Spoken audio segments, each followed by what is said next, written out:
Previously on X-Men.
What is up, everybody? Welcome to a brand new episode of Granny's Peach Tea, episode 150.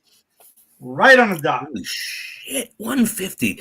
You know, what's funny is Facebook just reminded me that 3 years ago, I was watching Black Lightning, and I was enjoying the fact that the titular Black Lightning was enjoying a scotch. And I was like, that means we're going into our third year of this show, or we're in our third year of this show. We are, man. 3 years ago. Well, yeah, it's a little over 3 years ago because we started in January that year. So time flies, right? Sure it does. It flies when you're having fun, though, right? Absolutely. But yeah, thanks for joining us as always. If you're joining us on the Facebook live stream, if you're joining us on YouTube or X, which is appropriate these days for us. If you're joining us on the audio-only podcast, we appreciate your support for our Pop Culture Pros. And I'm Ed, and with me as always is Jason. And we got some cool stuff. It's a straightforward episode this week, but good stuff to dive into here because we're continuing our countdown to X-Men 97, which comes out in only a couple of weeks on Disney Plus. So we are continuing our rewatch of the X-Men animated series. So this week, season 2, we'll be diving into each episode and sharing our thoughts on that. And we got a Borderlands trailer that we didn't get to last week.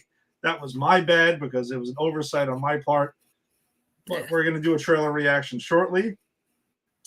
Jason, what's up, man? How was your week? What's going on? Yeah, can't complain. Week's all right. Really, look, I got friends here tonight. I'll introduce the first one. Little Jubilee right here. Oh, nice. Okay. Yeah, comic books accurate Jubilee. I don't know if I've talked about this on the show. I must have. It's a comic book podcast we do. But I mean, I am a huge X-Men fan.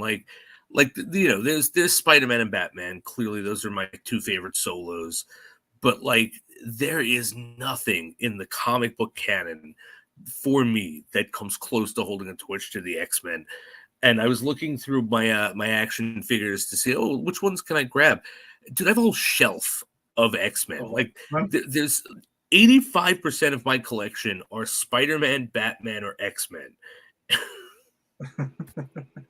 Some form.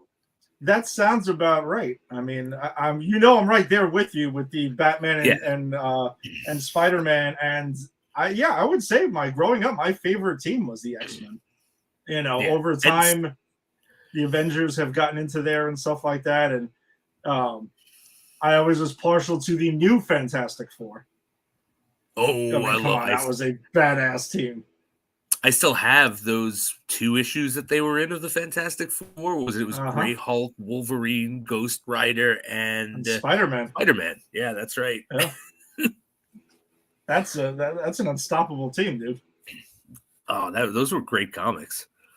They really were. I don't even remember what the hell happened to the regular Fantastic Four when that. Oh, went down. Dr. Doom neutralized them like something fierce. He was like, "Yo, guys, you Okay. suck. You're in Doom's house now." That's exactly what it was. That's exactly it. I'm quoting verbatim. Why not? We'll go with it. Whatever. If someone wants to chime in and drop us a comment and call us out, fine, go ahead.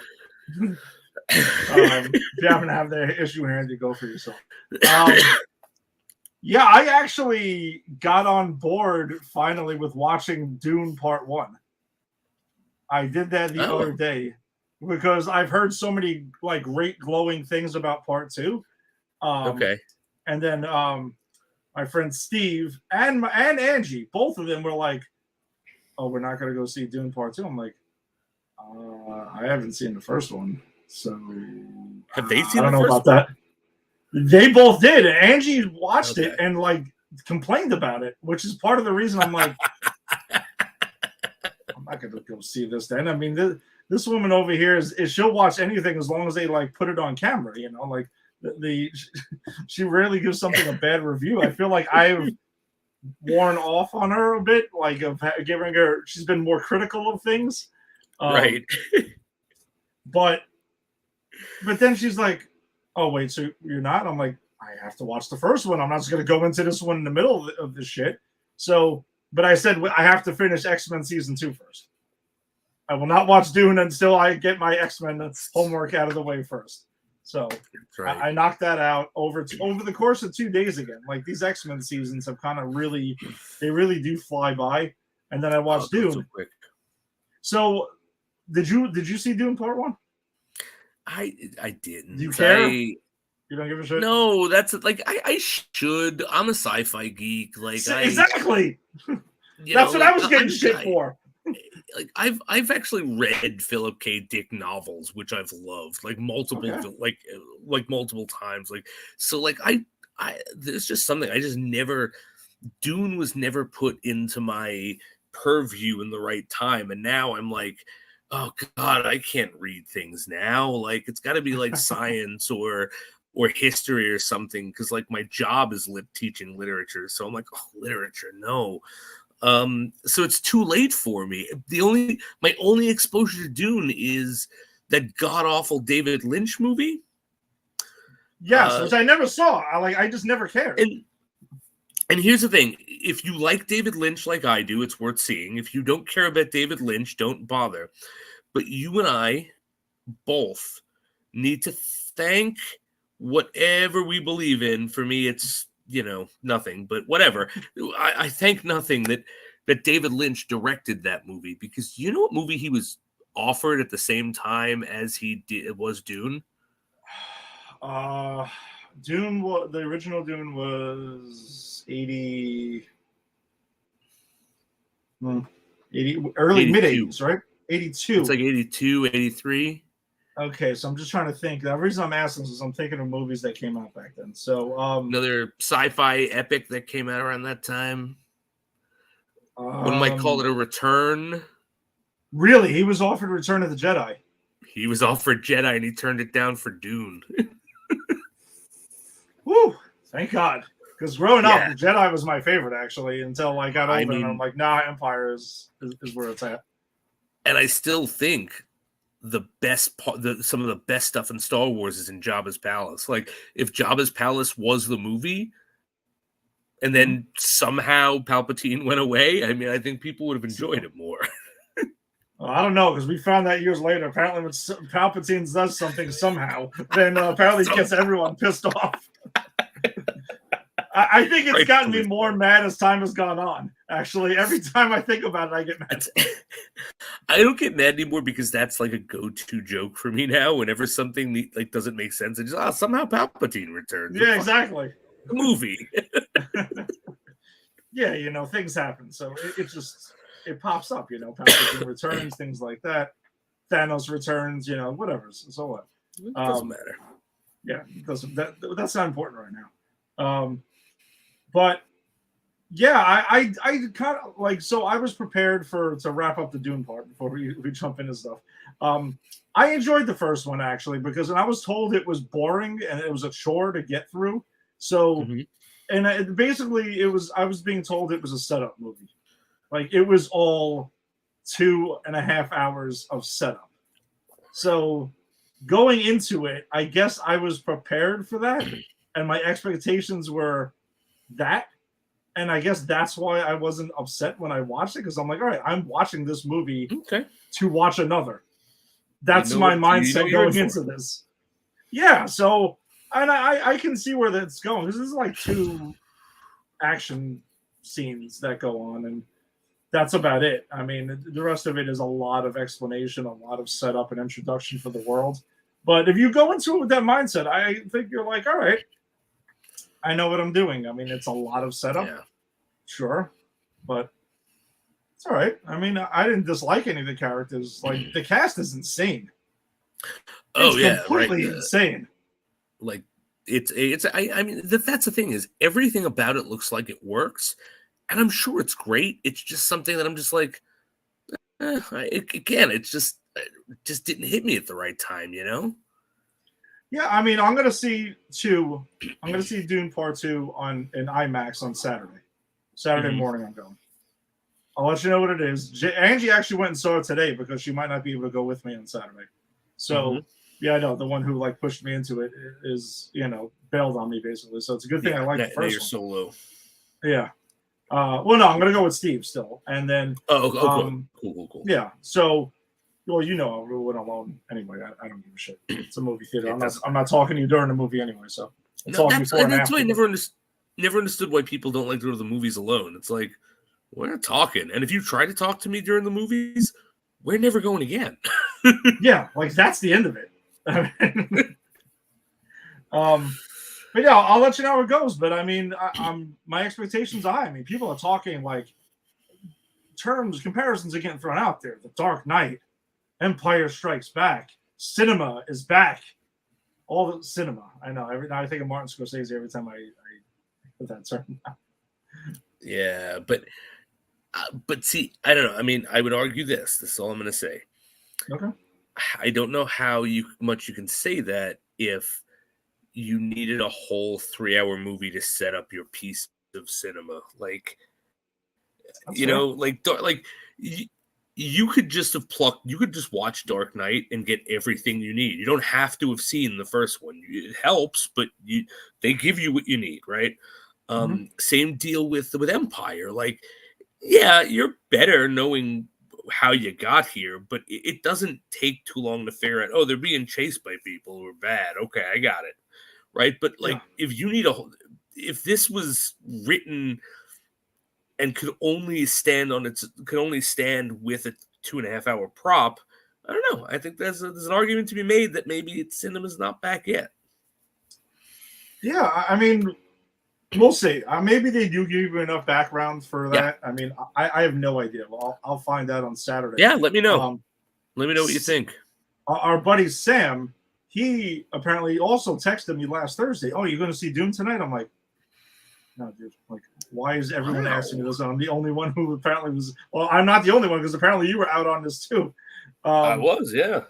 and he told me that the book was like 800 pages or some shit like that, and that like the beginning of the book is a little slow, and then things pick up like around when this movie is supposed to be. So, What I've heard is there are like maybe I'm exaggerating, and maybe this was exaggerated to me, but I heard there's like 100 pages on the fucking tariffs of spice and shit. Like they go real in depth into the inner workings of their society, and it's like that's super interesting. Like that's something I might listen to on like an audio yeah, thing, like an audio book. But I don't know, man. Like it's such a dense world. It scares me. yeah, I can see that. I don't know. We'll see. I'm excited to see the second one now that I got that Yeah, out. hope it's But good. yeah, I mean, I'm really hoping so. But I also got to have time for my X-Men. They got 19 episodes in season 3. So God. And you know what? And normally I'm like, oh my god, now there are gonna be more episodes. Where am I gonna find time to watch this? Because I'm always so busy. This 19, give me more. I'm flying through this, and I'm loving every minute of this ride. Yeah, me too. All right. Well, before we jump into X-Men, we got a Borderlands trailer that had dropped I think it's about 2 weeks ago now. We're gonna watch it together. All right, and we'll see what's up. And I'm gonna just say I don't know jack shit about this. I know it was a video game, and that's about it. That's where my knowledge begins and ends with this thing. And my knowledge is extensive because I have beaten the first one about 5 times. I've beaten the second one plus the DLCs about 6 times. And I've only beaten the third one once. But I was about to restart another playthrough and I got a couple of, like, some video games came out that took priority. So I adore these games. So I know a lot about it. Nice. And we got Fallout apparently coming in April, is it? Oh, yep. April drops on my birthday, April 12th. Very excited about that too. We got some video game stuff. All right, let's check it out.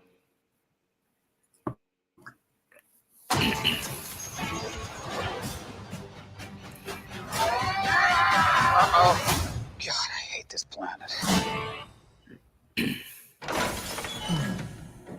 Would you look at that? A ladder! Unfortunately, my design doesn't facilitate this type of... Well, destiny awaits. Legend has it that there's this massive treasure hidden in some secret vault. And if you go hunting for it, you'd better take any help you can get. Because it's on the weirdest, most dangerous dumpster fire of a world in the universe. God, I hate this planet. What is that smell? Piss wash color. Ew! Put the window up. I don't want to! Roll the window up! Roll it up. It's pee.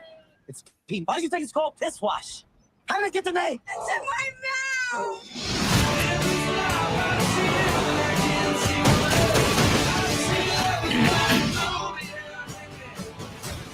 Do you know how many people have died looking for this vault? We have something they don't, baby girl. Okay. What? Major issues.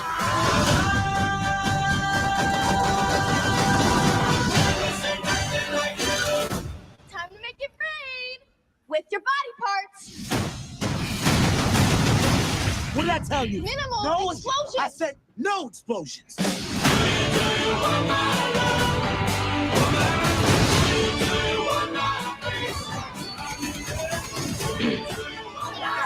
Step aside, bitches! Ooh, mine's bigger. What are you doing? I needed a gun. So you asked for it. There's only one of you in the world, and you're special. Uh-oh. Kill them all.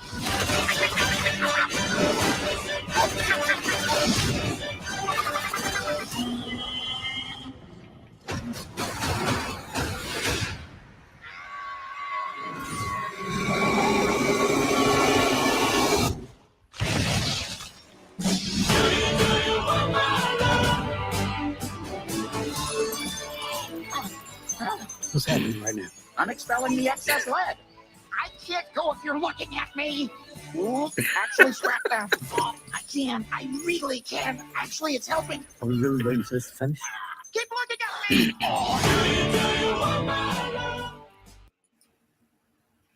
All right.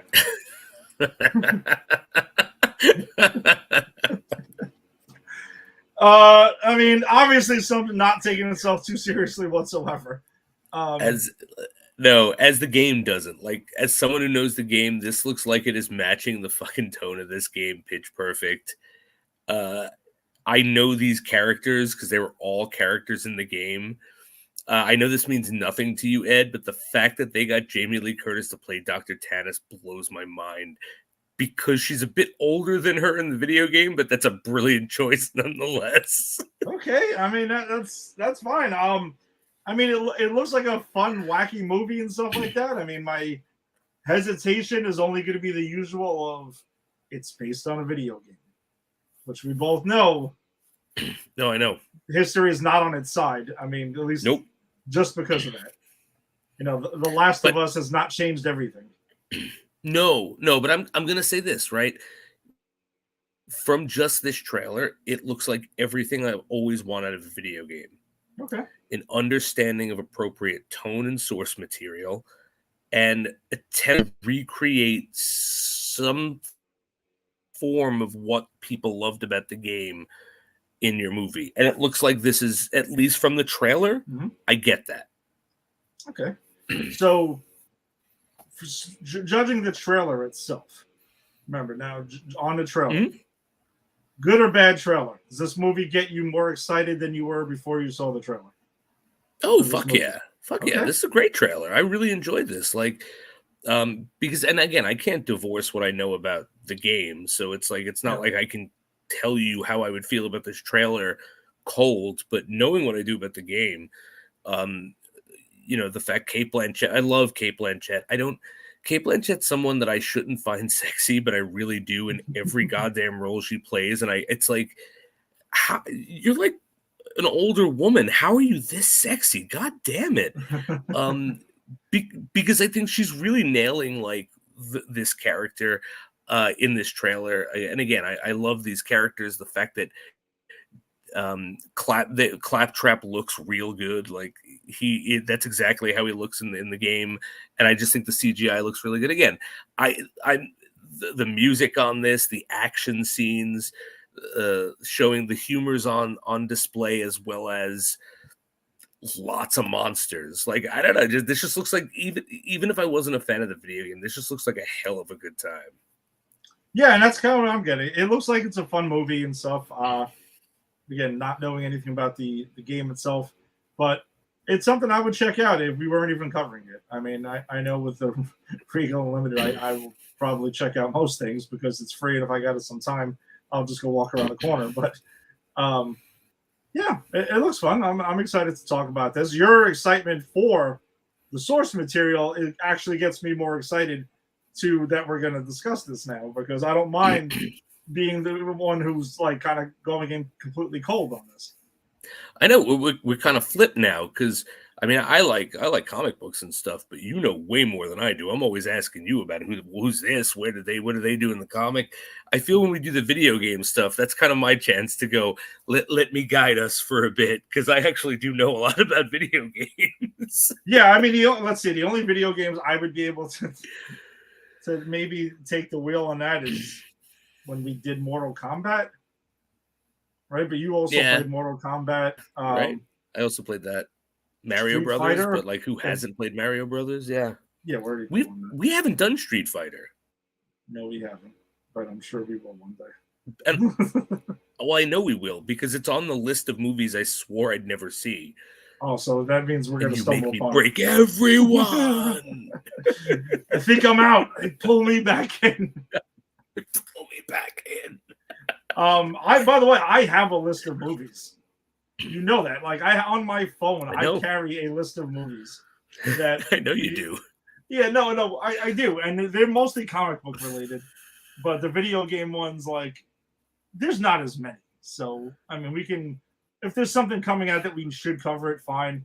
We come during, if we land during like a dry spell or something like that, which this year could happen easily because, there's not that many movies coming out. It's going to be mainly TV shows this year. So Who knows? We might find ourselves watching Raul Julia and Jean-Claude Van Damme face off, which was unfortunately Raul Julia's last film. I know. Geez, man, the guy was such a talented actor, and he did that movie for his grandkids, and that's his legacy. Oh, poor Raul. Yeah, that's a tough one. But you get to see coked up Jean-Claude Van Damme run around for 2 hours as Guile. What? That's great. I don't even have to be a prostitute in a bar he's at. All right. Well, listen. When Borderlands comes out, we'll be discussing that. Excited. I think, so excited to chat about that. All right. So, as you mentioned earlier, X-Men 97 coming out in a few weeks on Disney Plus on March 21st. So we are counting down week by week, a season at a time. But we're doing our rewatch because Jason and I have not seen this since they aired, right? Like you're with me on this, right? No, I'm with you on that. Yeah, it was on Fox Kids, and we were, we were both 11? going to IS 93 at this time. I was in 91, but yeah, same difference. Okay. I mean, yeah. But yeah, we were like what, 10? No, I mean we had to be like, what, 13 years old. This was 1993 now, season 2. Oh, this is 93. Okay, yeah, okay, yeah, 13. This 13, is just 14. before IAT. Oh, you're right. That's what you meant. Okay, yeah, you're right. I thought this was younger. Is that the school we were stuck in? The on Forest? No. I'm talking about the middle school. Like you went to? Did you go to 93 on Forest Avenue? Oh no. Okay, no. I thought okay. No. Okay. I went to 91. I was in Glendale, okay. But yeah. So we were about 14. That makes sense. Season 3. Now that's freshman year of IAT. And to be honest, I don't know if I've seen past this season. Okay. Not because I didn't want to. It's just things changed when we got into high school. No, of course. I mean, I'm pretty sure I did finish the series, or I don't know. We'll find out actually, because I know I was still watching it this time. I was definitely getting like flashbacks and stuff of watching a lot of these episodes. So yeah, we'll gaze over each episode and stuff like that through arcs and stuff. So season 2 opens up with episodes 1 and 2, basically being a part 1 and 2. Was like till death do us part. Mm-hmm. Right. Morph is back. He's seeking revenge on the X-Men, and with the help of Mr. Sinister, who was teased at the very end of season 1 that he was creepily watching Scott and Jean, and as he proposed, that was just. I mean, he's a creepy fucking character, right? Like he's creepy throughout this entire season. Absolutely, he's just creeping on them and watching them, and it's just it's bizarre. But he is Mr. Sinister though, so So Death Do Us parts 1 and 2, and what else was there? Morph goes ahead and infiltrates the X Mansion. When he has this whole thing where he's like slivering his way through and changing into different people, and he does this weird shit with Logan and morphing into Jean, and then he lures in Gambit by making himself look like Rogue. That's such a cool scene, just watching him systematically go from X-Men to X-Men, just like turning into the one he just got rid of. And when he comes in and he's like, oh, Gambit, what if I can touch people? Come upstairs and meet me. It's like, oh, you know where that's going. You know exactly where that's going. But it's a brilliant plan. I thought, like, wow, this is devious. Morph is a slithery, devious, like, that's a good word. Like, I'm not loving this character, honestly, in upon this rewatch in these first 2 seasons. Like, I also think he's really annoying. Like, his voice and his whole laugh, it's bothering me. Yeah, he's an annoying character, but I like his arc though. Like I like. Yeah. I'm not saying I don't disagree with that. With him, but no, he's pretty. His voice and his laugh are annoying, and he is more trouble than he's worth in this season, I would say. Yeah, I mean, honestly, like, Logan's the one who's like holding out hope, right? Like, throughout this entire season, like, I feel like the rest of the team kind of moved on. Like, that was the impression I got. Like, they were all Morph, you're alive. Oh, we really missed you. No, your bedroom's still your bedroom. It's not my man cave now. No, not at all. No, we didn't just give it to Jubilee and that's it. Like, that didn't happen. Yeah. Oh, actually, yeah, because he does blame her for taking his place. Yes, that's a thing he actually says. I'm like, holy shit, man. Like, I could totally understand why he's like angry and stuff like that, but there's also not like if I remember correctly too, the resurrection of Morph, because Sinister finds him right after, like, and it's basically actually the first 2 episodes of season 1, where the Sentinels, he takes a shot for Logan by one of the Sentinels and jumps in front of him, and then Sinister finds him and resurrects him, and I guess through his weird Mr. Sinister experimentation, that's how that happens, because I feel like they don't really get too far into that. Suddenly, Sinister controls Morph. Basically. And we know Evil Morph has like these bags under his eyes. Apparently that indicates evil. Evil, yes. Right. That's certainly not tired. Or maybe no, not at all. Well, he might be tired of planning this whole thing to take down the X-Men, I guess. His revenge plot. But Scott, and he also like fakes himself out as being the priest that marries Scott and Jean. Yes. And like kind of gets them off to this remote island, which we know is gonna, like gets later revealed as the Savage Land, apparently, where Sinister was taken over after Magneto kind of ditched it for a while. Ah, there it is, Sauron. Yeah, you knew he was coming out tonight. Nice. And at the very end of episode 2, there is like Charles and Magneto are also lured to the island to meet up, and like Morph is kind of like there's like an avalanche or something that's about to like fall on them and everything, and that's kind of they get sidelined for almost this entire fucking season until the last episode or two. They're beasts. They do, yes, I agree. They are beasts. We just check in on them every now and then and watch them. Like instead of Beast going, I'm good, just close my cell door on your way out. They're just like, well, still in the Savage Land. This is going somewhere, we promise. But I think the payoff at the end with those two, like just that last scene, because we're jumping around, right? Like, well, I mean, I'm going through. Would you want to keep each the episode? All right, stuff, okay, but all right, because I'm just saying, like I think the payoff of them is really, really good. No, I agree with you. It's not totally pointless, but I just, man, it takes a while to get to it. I mean, we're talking about episodes 12 and 13, and after that, it's like, what are Charles and Magneto doing this week? They're fighting a dinosaur. Like, they are. That's what they're doing from week to week. It's kind of weird. Another thing that we see in here, though, is that Logan also decides to skip the wedding of Scott and Jean. He goes to the danger room to basically kill Scott in his training. Over and over again. In his top. He doesn't even change. He's in his tuxedo. So it looked like he was going to this wedding, and then at the last minute was like, fuck it, bub. I go where I want to go. And I'm gonna go to the danger room.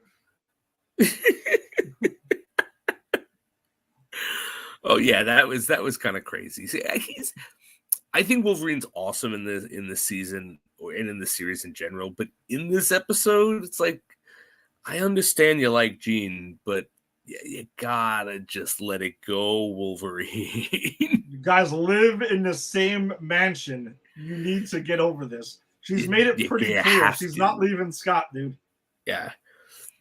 Dude, your work friends. I mean, just let's contextualize this. It's time to get that on. We also, by the way, another thing with Morph, before I get to the Friends of Humanity. Yes, exactly. Dude, he hits us with this before he goes to like go do this whole scheming thing throughout the mansion when he's changing into all the members of the team. He actually hits us with the making copies. Yes, he does. You're in the early 90s. Oh man, I was like, wow, Rob Schneider could have done this in like live action at this point.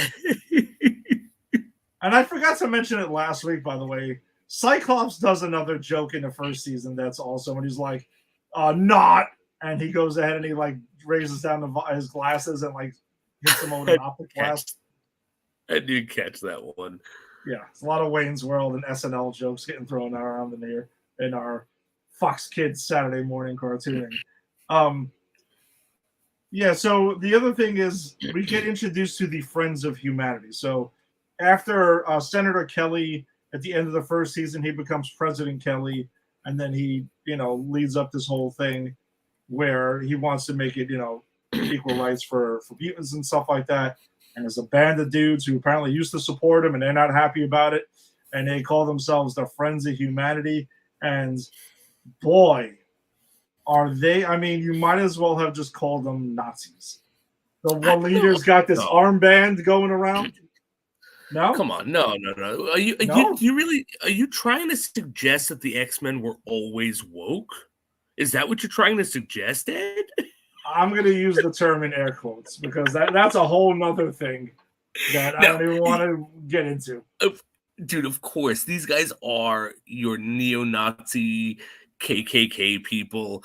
Fucking, I texted you and Rick halfway through this season, like, how does anyone ever say this has never been woke before? And like, woke is a bad thing, but like, President Kelly literally says to one of these people, we have to affirmatively act to bring the mutants onto like a level, the same level as the non-mutants. It's like, so President Kelly, you want to enact affirmative action for a group of people who are not being treated fairly. When has the X-Men become woke? When did this happen? I don't know. I think sometime in the 60s? Right, when it was created? I think it's this episode because you see the Friends of Humanity on their tirade, and this is shown in every single Last Time on X-Men, just to remind you how bad these guys are. And it's just like that sloth-looking mutant, and they're going to beat the shit out of him. He just goes, I don't have any powers. I just look different than you. And it's like, people who are complaining this is woke, what have you been watching? What do you think you're a fan of? Yeah, I'm gonna just reiterate what I said last week about that part. Like, guess what? You saw the pictures and they looked cool. And yes, the X-Men look incredibly cool. But my guess is you didn't watch a single episode and didn't read a single comic. No, you didn't open it up. You collected them, maybe. You put them into plastic in the backboard, and that was about as far as you went with it. Like, come on. And this is, by the way, also, let's not get it, like, the other part of this is this was on Fox Kids.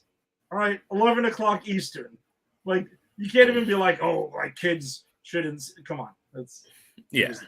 Stop. Just don't act like you're exactly. So, whatever, yeah. Those complain about some of the rumors out there about X-Men 97, zip your lip. It'll be better like that, trust me. All right, so anything on the first two episodes before we jump to episode 3? We got introduced to Shadow King? No, that was super cool. No, let's go to Shadow King. All right, so episode 3, Shadow King shows up and possesses Mjnari, who in Africa, who apparently is like kind of like Storm is like his godmother. If you want to just call it that, I guess that's another way, like his second mother, they refer to him as, just to try to explain the relationship there. But Shadow King does that to lure Storm back to Africa so he can go ahead and basically possess her and take over her body, because he tried to do this apparently previously on X-Men. Before. And that was this whole thing. So there's this whole thing where she makes this swap, and she's going to go ahead and offer herself to free Mjnari. And they end up trapping the Shadow King in the astral plane. And that's pretty much kind of what happens. Pushes him right back. That's where he came from, right? Yeah, exactly. And well, you saw that on what's it called? The FX show that you watched. Legion. Shadow King was on there. Aubrey Plaza was Shadow King in the first season. Yes. And then I forget who they got to play him, but he was actually really great, and he looked pretty comic book accurate. Nice. And then the B plot is Logan is hunting down Morph, and that's what we are also. So he's continuing his quest to not give up on his friend, and he's gonna find Morph, and he's still out there somewhere, and whatever. I don't know. No, another pretty cool episode there. I thought it was cool to kind of like. I felt like this season does a pretty cool job of like really diving into more of the team's backstories here than we got in the first season. Mm-hmm. I agree. I think this really does take what they did in the first season and really like pop it up a notch. Like, you know, we get a lot of backstory. We get some cool stuff between you know, Professor X and Magneto. We get a lot of, again, really obscure villains. Like we get you know who we get, guys. You know who we get in this one. Oh, yes. You know, like it is such a wagon. And that's another thing, right? It actually takes chances. Like that episode was tonally nothing like the other episodes that they did, but I respect they did it. And again, I think it's because they're upping the stakes in the second season. They're giving us more backstory, taking more chances. And I really appreciate it. And I think it overall really works. No, I totally agree. That takes us to episode 4, where we meet Omega Red, who was a weapon by the Soviet. Nice. Wow, you got an Omega Red. That's pretty fucking cool. Yeah. I've always dug Omega Red, by the way. I've always dug his design, like the whole character and everything like that. Like, he's pretty badass. So yeah, he looks awesome. Omega Red was a weapon by the you know, former Soviet Union to go ahead, and he was pretty much a thing. He gets put on ice, apparently. I'm just going to read you my notes specifically that I made about this episode. This is my synopsis, right? And tell me if I'm incorrect. Omega Red tries to reunite the Soviet Union and gets hit with a tank by Colossus. Yeah, that's pretty much what happened. I mean, dude, fucking Colossus slams a tank on this guy.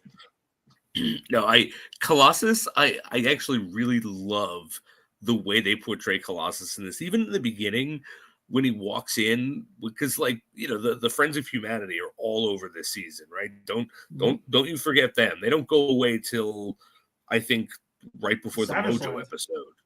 Oh yeah, the Mojo episode and Savage Land. Yeah. So the last 3 episodes they're kind of gone then. So they're in this. So we keep seeing them, and they're like harassing like a what? Jubilee. There's a so when we see them, when Colossus shows up, which I thought this was just kind of funny in a way, but like I guess they explain it a little bit more. So when Jubilee is at this supermarket, right, or this like newsstand or whatever, and the Friends of Humanity are harassing her, and they're gonna fuck her up, and Colossus just happens to be strolling by in his his white tank top again, and he's like, okay, let's go. I'm gonna turn the steel and beat the crap out of you guys and everything. And Jubilee even says it, calls it out, like, wow, thankfully you just happen to be here. No, I love that scene, and it starts off with them harassing someone, the guy who works at this place, who is who's not white. So it's kind of, you know, it looks like he could be an immigrant because, you know, they've never been woke before, and they're harassing this guy like, we don't want your kind, we don't want mutants, we don't want this, we don't want that. And Jubilee goes in and kind of, she's in over her head, which is kind of foreshadowing for another episode. But Colossus is just like, oh, hello, comrades. It is I, Colossus. Oh, you think you're going to hurt me? And these guys wind up just running because this jolly Russian tank is just, he's that powerful. Yeah, he is. And at least he even says, he hits Jubilee with a line because she calls out that he just happens to be walking by. Yep. And he's just like, well, I'm on my way to talk to the professor because, you know, there's some basically talking about what's going on with Omega Red, and he needed help with that. I guess he landed at an airport. Maybe he landed at LaGuardia or, you know, JFK, and he was working his way upstate because, you know, the X-Mansion is, you know, supposed to be in Westchester, New York. So I guess that's what kind of happened. Because he really is just walking down the street when it happens. Yeah. it's again, it's. I don't care. I'm just busting. Somehow shots. Colossus was there.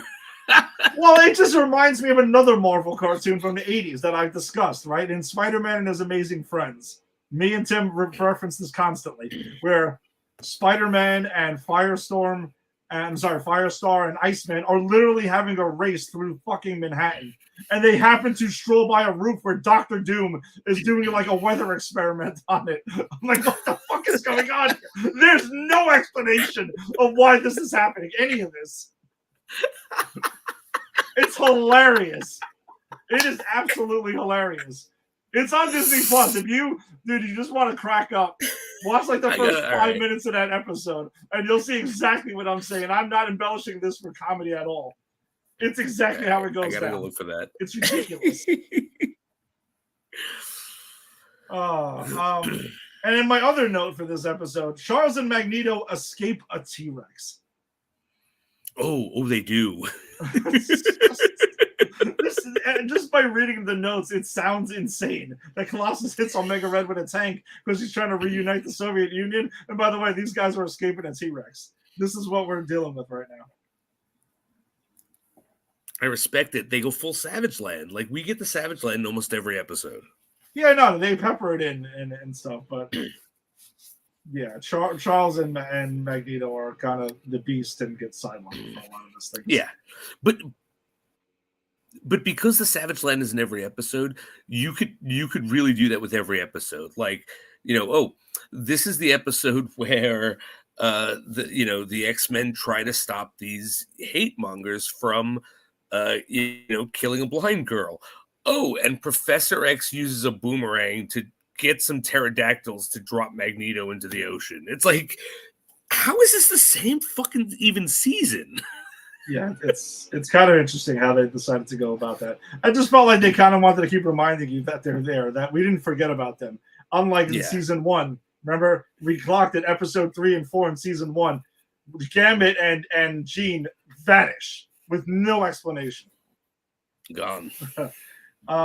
Episode 5 was in our group text with Rick, because this is the Weapon X Wolverine origin episode through flashbacks. Because he's being tracked down by Alpha Flight, who supposedly want him back, but they're recruiting him for the Canadian government here because they want to find out exactly how the hell, did Logan survive the whole infusion of adamantium that's here. And he does call it out at one point. He's even like, I'm fucking healing factor. Yeah. The healing factor. This isn't rocket science. I got lucky. Yes. Yeah. I'm assuming you gave me that because you knew I could survive it, or maybe you just didn't give a shit. No, they just didn't give a shit. They gave it to 12 other people. He was the lucky 13 that survived. So we meet was it Vindicator, North Star, Sasquatch, Puck. Yeah, the whole Alpha Flight team that's there. Pretty cool to see them. I do like the way that this show does pepper in introductions to basically everyone in the X-Men universe. Their corner of the Marvel universe gets introduced like randomly through this. And I also started clocking the fact that this show is not an origin X-Men story.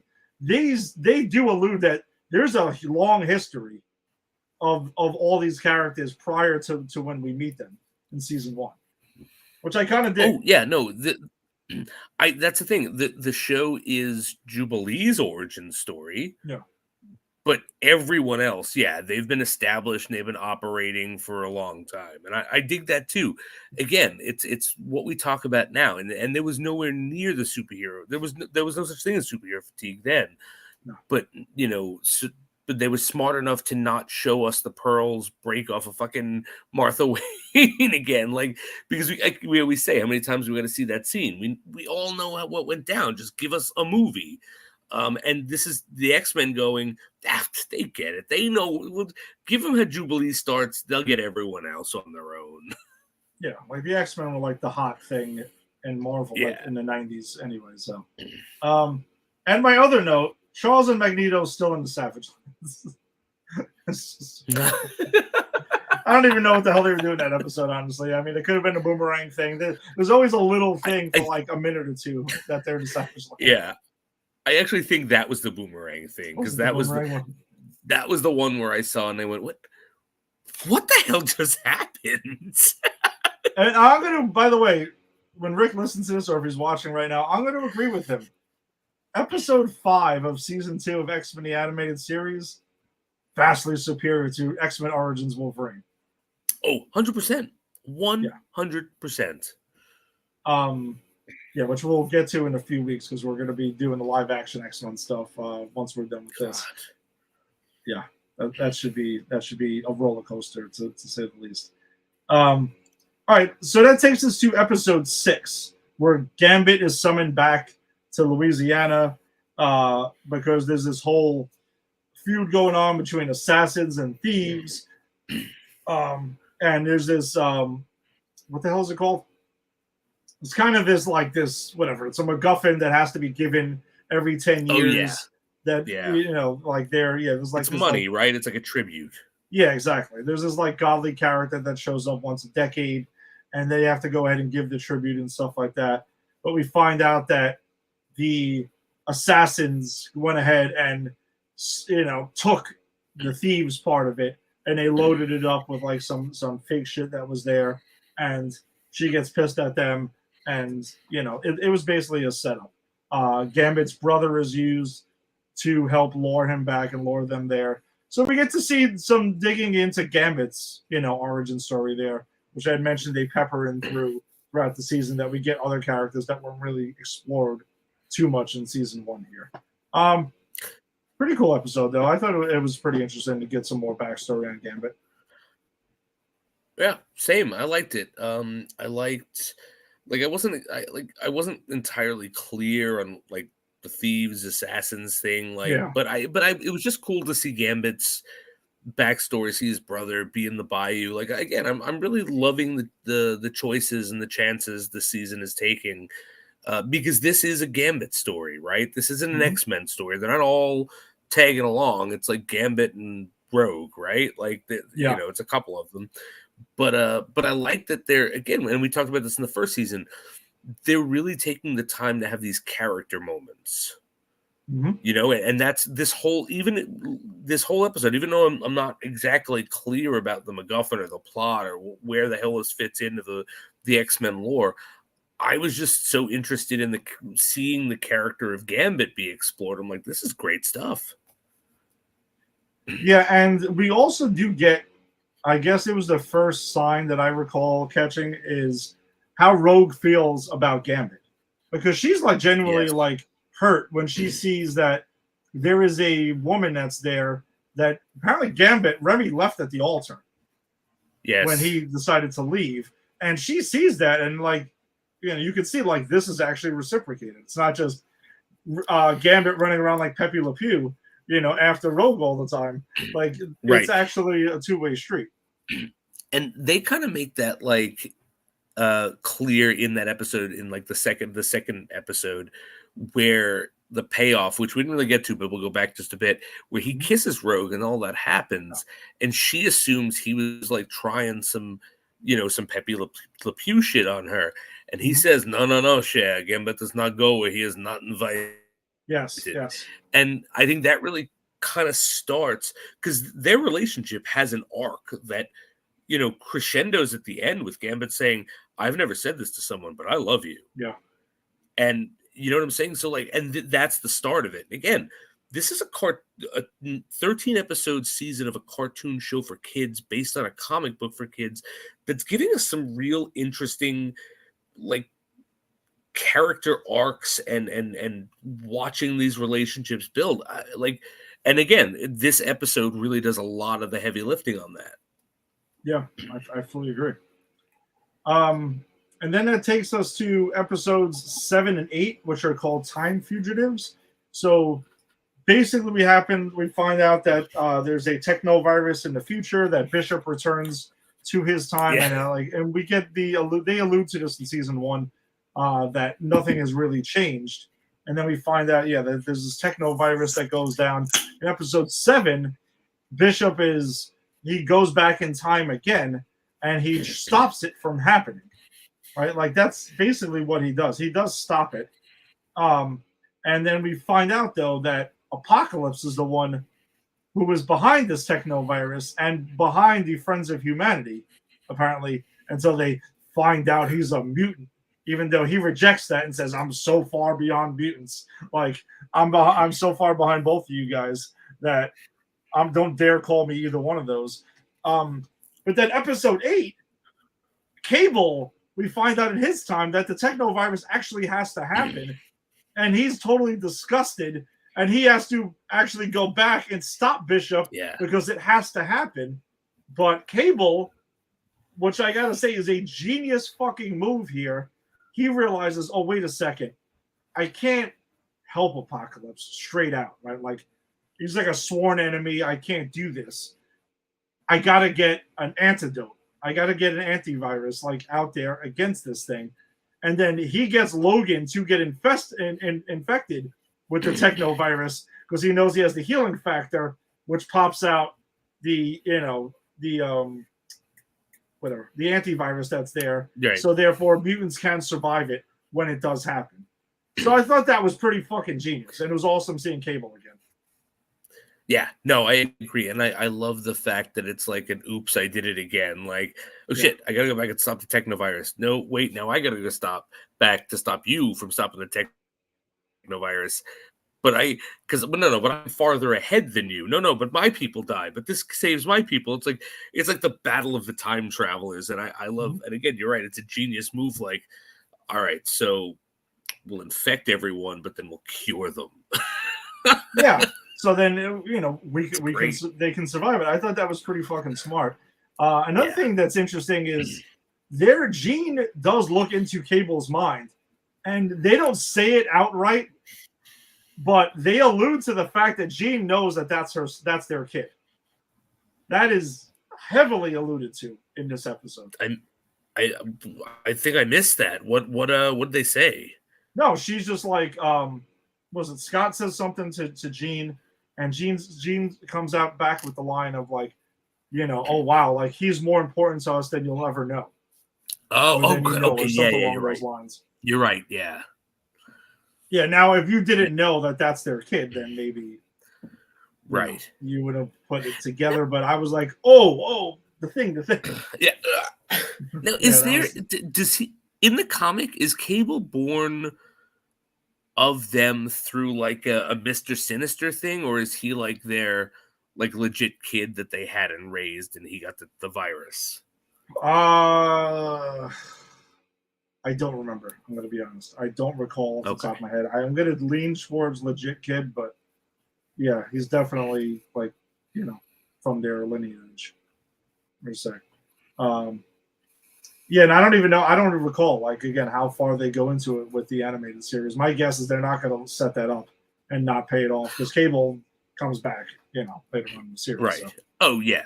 And I'm actually really hoping, and I think we do, because I did have this action figure, and I think I had a lot of the action figures from this line. I'm hoping they explore Strife next season, which is Cable. I don't know if you remember, but Strife is Cable from another universe where he never got the technovirus. Yeah. So I think they do go into Strife. Yeah, I think they do go into Strife actually. If I remember correctly. This is such a perfect like X-Men thing. Like this is to the X-Men as the animated series is to Batman. When we're done, I have some questions for you to compare the two. Okay. No, I'm in. I'm in for that discussion. Because I think when we do episode 5, we're gonna have to discuss this a bit, and then we'll see if that one day leads us to a rewatch of that Batman animated series. I mean, I'm in for that. I own it on Blu-ray. I'll get my son to watch it with me. I'm in for a rewatch. I love that show. I just think it's a lot more episodes. It is a ton. We would not be able to do a season a week. We'd have to do X amount of episodes a week. So episode 9. Fascinating episode because now it's that we get the Rogue, origin story essentially. So we find out Rogue is getting visions of Carol Danvers. In this she's Miss Marvel. She's not Captain Marvel in this. But she finds out that Carol Danvers is basically her mind is stuck inside Rogue when she ended up acquiring her powers permanently. That's how she can fly, and that's how she has like the super strength that's there. But we also find out that Rogue was previously running with Mystique, and for lack of a better term, we'll just call this crew the Brotherhood of Evil Mutants, I guess, in a way, like Avalanche, Pyro, and Blob and Mystique, they're just kind of running around, and Avalanche is just so lame. But yeah, so we find that was the case, and they were doing this whole heist, and Miss Marvel tried to intervene, and that's how she ended up absorbing her powers. She bounced on them, went to Xavier, and then that was that. Like even in the Rogue and the Gambit episode, shit was going down, and then Remy went to Xavier as well. Yeah, and also Carol, her body she's in a hospital, and she's basically a Jane Doe and in a coma.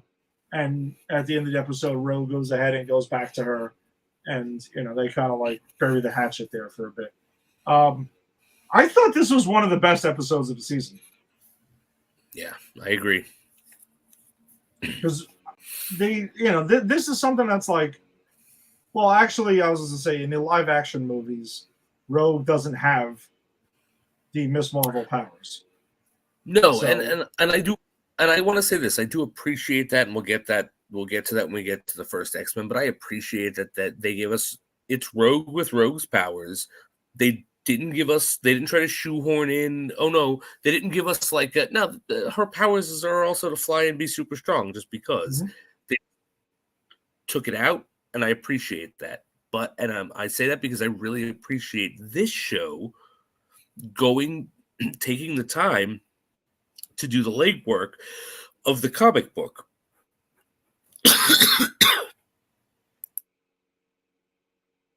Yeah. All right. Yeah, that's what we got to use as our cough button for a second. That's there. But yeah, I know, Jason, I'm going to follow up because I'm pretty sure I know where you're going with this anyway. Like this Saturday morning cartoon, not to like beat it to death, but it does take the time to explore the lore from the comic books and how Rogue became to be, she is arguably the muscle of the X-Men in the animated series. Like she is the most powerful one, hand-to-hand combat. Like she will fuck you up, man. For sure. Yeah. And again, in the comics, she's their Hulk, you want to say? Yeah, she is their Hulk. And in the comics, she starts off as a bad guy with her powers, which makes sense because it's traumatic to never be able to touch someone. And it makes sense to fall in with, angry mutants. And we don't know what brought her necessarily to, the X-Men. No. Did they explore that in this one? Like what it was that brought her to the X-Men? No, not necessarily. Yeah, I didn't think so. Okay.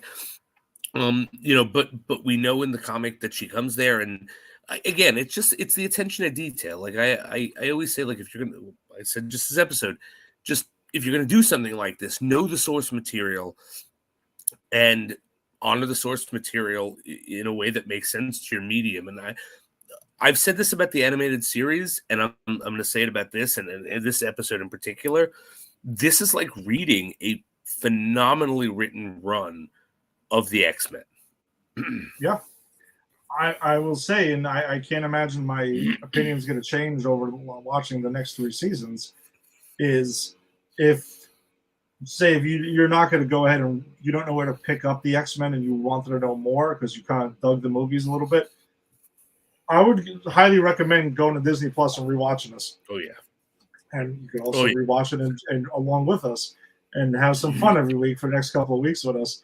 But this is it. This is the next best thing, I think, to reading the comics if you really want true like X-Men lore. So, episode 10 goes into where we meet up with Beast, and he's helping a blind patient named Carly that he's also in love with. And helping her get her sight back.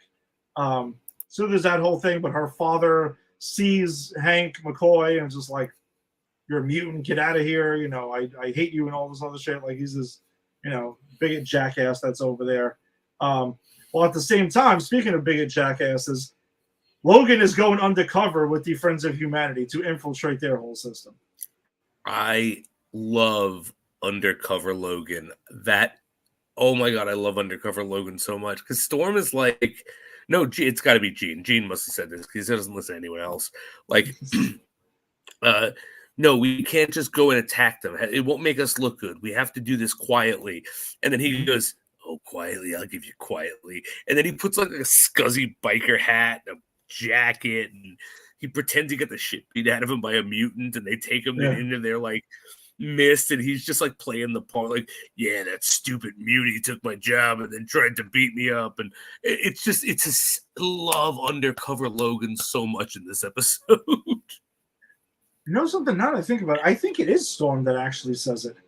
Oh, is it Storm? I think it Okay, is then I Storm. was- If I recall, I think it is Storm that goes ahead and actually reasons with him for once and lets him know that, like, yeah, because it's basically, if we go in there using force, it's gonna look like that we're vengeful and stuff like that, and that we, Yeah. we're just gonna flex our muscle whenever we can, and we got to kind of do this like the right way.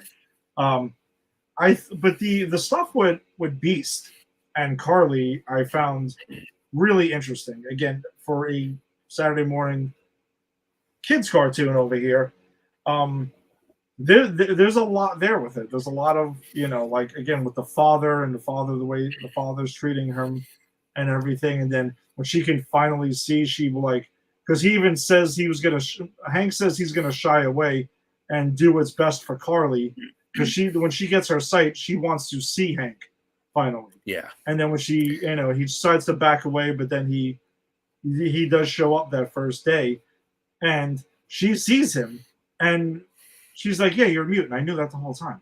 Yeah. Hank was I scared love that that. she didn't know that. He's like, "You knew?" And she's like, "Hank, I'm blind, not stupid." I mean, Yeah, exactly. You're full of fur. I thought that was a really sweet moment there for Hank. I did too. I thought that was an awesome moment. I think this is a great Beast episode. Beast is one of my favorite X-Men. I love his interaction with her dad, like after she's been taken, because she gets abducted by the Friends of Humanity, because he's gonna stay away, and then he realizes, no, she wants me there. I want to be there. Fuck it.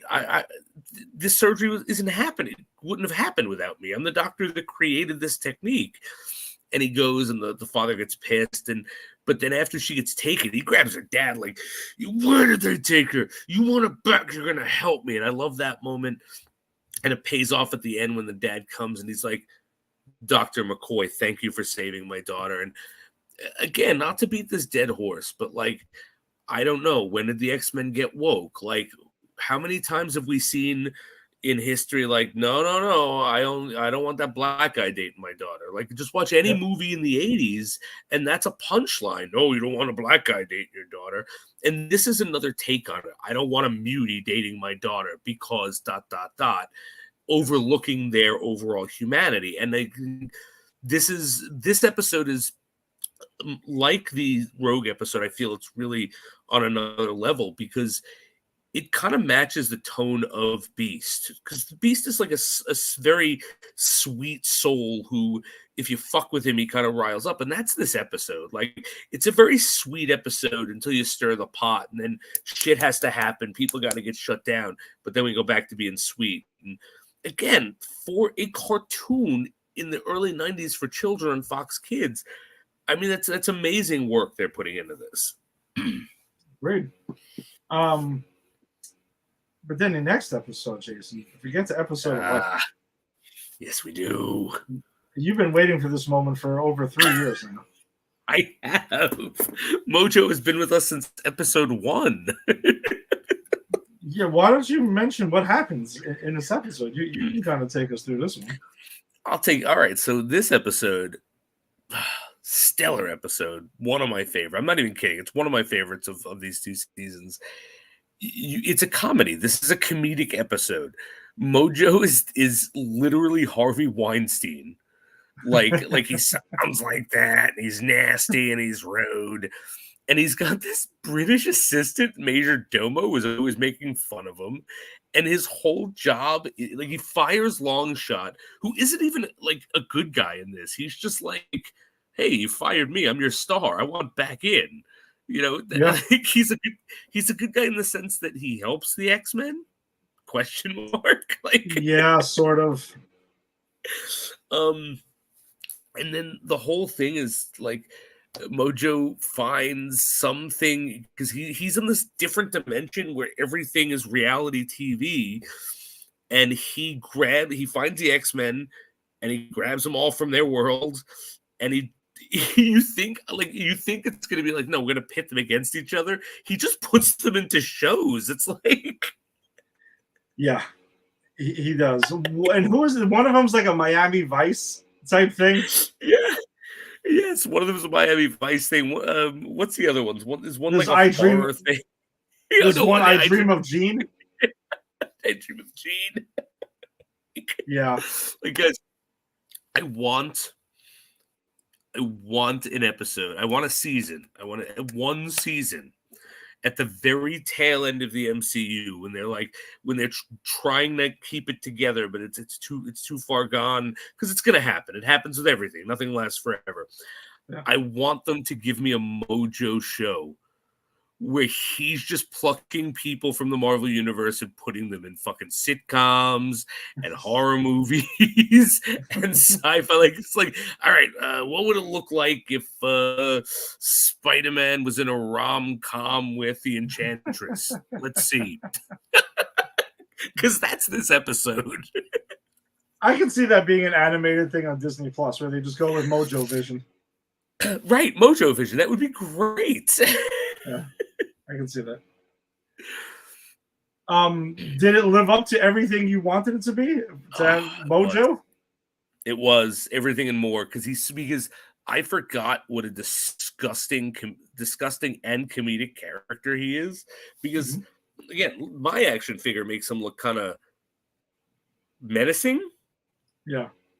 I've played the video game where he's menacing. I've seen certain things like comics where he looks menacing. This is just a comedy episode, and it's perfect because he's a ridiculous character. That's why I chose him to rally in our very first episode of like, oh no, I know what's going on in WandaVision, because he was the stupidest character I could think of. And now here it is, full circle, guys, full circle. And at the end of this episode, Charles and Magneto see Sauron. That they literally see him at the end of the episode, and that's it. Yes. I'm wearing a Sauron shirt. A Sauron t-shirt. I love it. It's the panel where Spider-Man goes, but you're so brilliant. You could do anything. With your knowledge and research, you could cure cancer. And Sauron says, but I don't want to cure cancer. I want to use my knowledge and research to turn people into dinosaurs. Sounds like the unamazing Spider-Sham.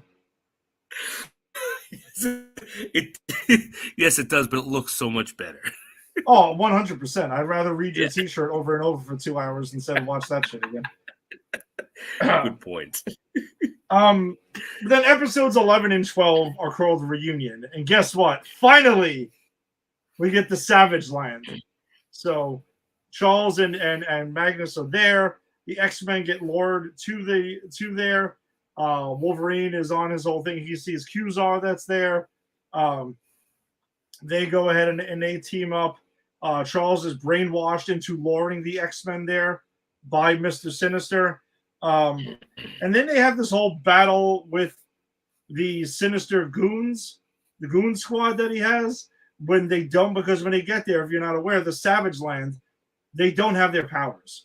Like, Charles is able to walk as a side effect of losing his powers, which kind of actually somewhat, the movie X-Men Days of Future Past kind of calls back to that indirectly. I don't think it was on purpose, but I was watching Days of Future Past the other day again because it happened to be on FX. But like in the comic, like why can't he walk? Is there a canonical reason, or is it just somehow he couldn't walk and they fill that in when they need it for the story? I feel like there was an accident. I feel like there was an accident with Magneto. Magneto, okay. Yeah, I feel like there was definitely some sort of accident with Magneto. So they battle Sinister's goons, and then it cracks me up though, because once that whole technology is taken away from them, then the X-Men theme starts playing, like from the opening thing, and then they just wipe the floor with these fucking clowns. Oh. They run right through them like they're fucking like wet tissue paper over here. These guys knew from the very start, they stood no chance that once the X-Men got their powers back, they were just stupid enough to think the X-Men weren't going to get their powers back. Because you're right. Like, the X-Men powerless put up a pretty damn good fight, considering they're fighting mutants with their powers. Mm-hmm. The X-Men with their powers, you almost feel bad for these guys. Oh, they're the worst. They're just the worst of the worst villains. They're so pathetic that at the end of this, when everyone just kind of shoots and attacks Mr. Sinister and turns into a whole bunch of dust, when that small one of them goes out and starts collecting his dust, they don't even regard him as an issue. They're just like, no. Yeah, well, it'll take more than that. And Jean just kind of pulls him up and throws it away. But they completely ignore this guy who kicked their ass a couple of scenes ago. Yeah, they don't give a shit. And Sinister gets like, you're right. Once he falls apart, kind of like, think of the T-2000 in Terminator 2, where he like falls into these globs and then he has to like reform. And we'll see Mr. Sinister again, throughout the season and X-Men 97 and stuff like that. He forms one of the last things we see in this episode is his face forming on the beach going, nah. 2 seasons in a row and with Mr. Sinister doing some weird, creepy shit. Absolutely. I do gotta call out the awesome Wolverine stuff in these 2 episodes, because Wolverine does some boss moves. The first being like they're trying to attack these D-listers with their powers are attacking him, and they're like, yeah, you won't be able to do anything. He's like, yeah, schnick, nothing to do with mutating my mutant powers, bub. Goes at them, and then when that hurts when it comes out. Like, they've established that. And then when he realizes that he can't beat them on his own, sans mutant healing factor, he just fucking jumps off the cliff. Yeah, because he has no healing. So, I mean, he has to fight them straight out, which was pretty badass. Like, yeah, I agree. There is a lot of badass Wolverine shit that goes on in these last shows. By the way, another thing. He wrestles a T-Rex in this. Yes. He wrestles a T-Rex. And that was without his powers, right? Yes. I remember? Yes, it was. I want to call out, by the way, the shit that's gone on over the years with Cyclops kind of getting the shit end of the stick of being some sort of like punk. When he sees Sinister and he gets angry at Mr. Sinister, dude, he fucking drops the fucking optic blast on him, and there is no holding back. He is screaming at him to bring it on, Sinister. Like, he's fucking angry as fuck. And Scott's done some crazy shit in the comics where you can see the darker side to Scott in the comic books. But as far as it goes with the animated series, you can start seeing he's got some fucking rage in there as well. Oh, yeah. Agreed. Don't sleep on him. Oh, don't. He's not just this guy that, like, Wolverine. People think, like, oh, yeah, Wolverine kind of, like, has a kick me sign on Cyclops and, like, gives him wedgies and shit. And, like, no, that's not how it goes. No, I think what's beautiful about the Cyclops character, because I'm not a big fan of Cyclops, but I think that's the point of the character. Like, he not if you do not be a big fan, but he's a Boy Scout with a dark side. Mm-hmm. Yeah. And he, because of that, he overcorrects as a leader sometimes to do the right thing, but then he has these moments, and that can be seen in the X-Men versus Avengers run, right? I mean, he's super dark in that run.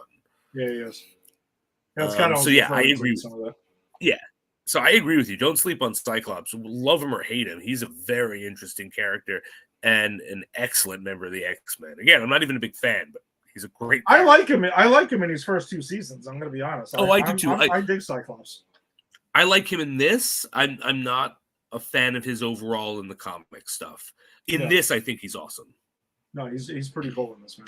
And then, Jean and Scott get properly married at the end of it and stuff like that. And it's kind of like happily ever after until we see Sinister's face form on the beach and he does the whole evil laugh and I'll get you next time, X-Men, and then whatever. And that's a 2-part setup too, because that episode ends with, like, they vanquish him, and then Sauron, who's, like, just been sneaking about, like, he's not been really in the forefront goes and blows the place up to get rid of them and says, "Ha ha, the Savage Lands interlopers are gone, and now its true power will be revealed," setting up like, oh shit, are we gonna get Sauron? And then he leaves the beach and Sinister's like, nah. Yeah, there's still wacky shit going on here. And also at the end of this, like, to clarify, the X-Men fight side by side with Magneto against awesome. Against Sinister in this whole battle and his wacky pack of goons that's there. And then, you know, him and Charles do have another moment where, you know, he's just like, hey, you know, we'll see each other down the line because, you know, I still have my beliefs, you have yours. We kind of got to go our separate ways. And I also think it's one of the most fascinating things about the X-Men in general is that, again, Charles, Xavier, and Magneto have that relationship throughout. They can't kill each other, but not like in the Batman Joker way. No, they like each other. They're friends. Yes. They just it's kind of like if you like you're two sides of the same coin, but you just disagree on social issues, but you can't get past it. You know, it's because this episode is rife with that, where in such a good way that like teasing out their relationship. Because at one point, like they, because Sinister's whole thing is he's going to steal their powers and make super mutants that he enslaves. And he starts with Magneto, and Magneto's in pain. And Charles is like, leave him alone, you're killing him. And Sinister's like, do you think he would care if it was you?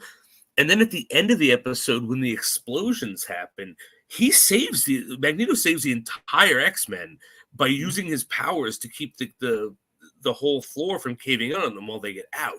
So clearly he does care. And then it's that moment where what he says to Charles is, it felt good to fight on your side again. And Charles says, you can always join me. Come and work with me with my vision. And what he says is, unfortunately, that's impossible. We have different paths to tread, and only history will tell us who is correct. And it's like, and then he leaves, and they're both like, they're friends. Like, it's such a fascinating, and I think you're right. It is one of the most fascinating things about the X-Men is that relationship that you can be genuinely close friends with your worst enemy. Yeah, and I would venture to say is that the same people who don't really understand the whole X-Men thing probably think that that's crazy. That's not a thing, that they're mortal enemies and stuff. It's like, not really. They're basically best friends. Yeah, they're best friends. It's just Magneto thinks the best thing to do is to fucking rule humans, and Charles can't give out hope for peace, and that puts them into conflict. But what's made clear in this is they'll fight each other when they have to, but they prefer to work with each other. And I don't think you get that in any other protagonist-antagonist dynamic in comics of like, we'd work together if only we could agree, but we can't. No, I agree. That's why I think it's part of what makes X-Men very interesting and extremely unique from like anything else really that's out there in comics whatsoever, is that the whole Charles and Magneto relationship. And Magneto also says a couple of times during this episode, he tells Sinister that when the X-Men are coming, he goes, the most powerful fucking mutants are coming for you guys. You know that, right? Like, they're gonna fuck you guys up, man. Do not underestimate the X-Men.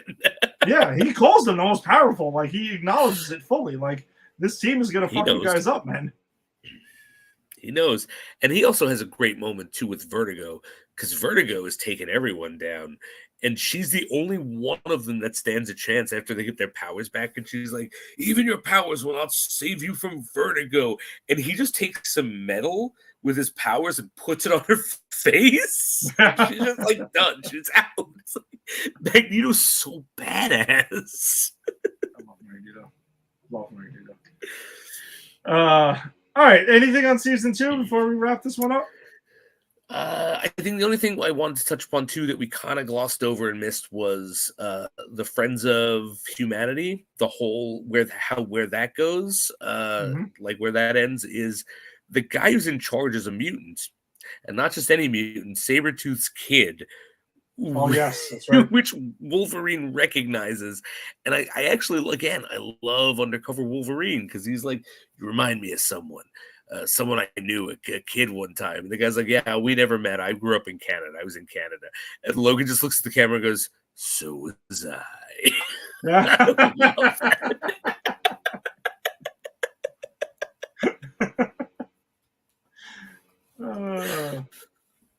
Oh wow, Alex has got a quick comment on here. Al, thanks What's up, for Alex? listening, Al. Yeah, You've been thanks with for us since joining the us first tonight. one. Absolutely, episode 150. You guys are getting old. State of mind, baby. That's what it's all about. And in my mind, we've been on for 150 years. Exactly. No. But, Alex, you should go on. I don't know if you've seen the X-Men the animated series. You should definitely go check that out, man. I think you would dig it. Oh yeah, for sure. You would, Al. All right, so I think that pretty much wraps it up for us this week. Thanks for joining us as always. We will be back next week discussing season 3 of X-Men the animated series, a little bit longer, 19 episodes for seasons 3 and 4, before it goes back to 13 for season 5. So, hey, if you want to check it out with us and join along on the ride, you're more than welcome. It'd be awesome to have you come in and drop some more comments. Joining us on the Facebook live stream, sure check out Granny's Peach Tea and check out our Facebook group where we share a bunch of like stories and trailers and whatnot on a regular basis that don't make the shows. You can go ahead and check us out there. Check out Pop Culture Pros because that's who we are presented by, popculturepros.com. If you're checking us out on YouTube, subscribe to Pop Culture Pros. And on X, you can follow at Pop Culture Pros as well. And wherever you found your audio-only podcasts, subscribe to Pop Culture Pros. We got a couple of comments. Oh, well, here we go. Yeah. Yep. Alex, again, I'll check you out. I'll check it out, but I'm definitely going to rewatch the old X-Men movies before Deadpool 3, as are we, because we're going to be covering a movie a week once we're done with the animated series of X-Men. We already have it planned out. Every single X-Men movie from X-Men all the way, we'll wrap it up with Deadpool 2 right before Deadpool and Wolverine drop, so you can go ahead and check that out. That's that's true. I'm sure we'll be opening it up with that week when we do Deadpool. That'll definitely be our song of the week. So, oh yeah. All right. So we'll see you all next week. Peace. Later.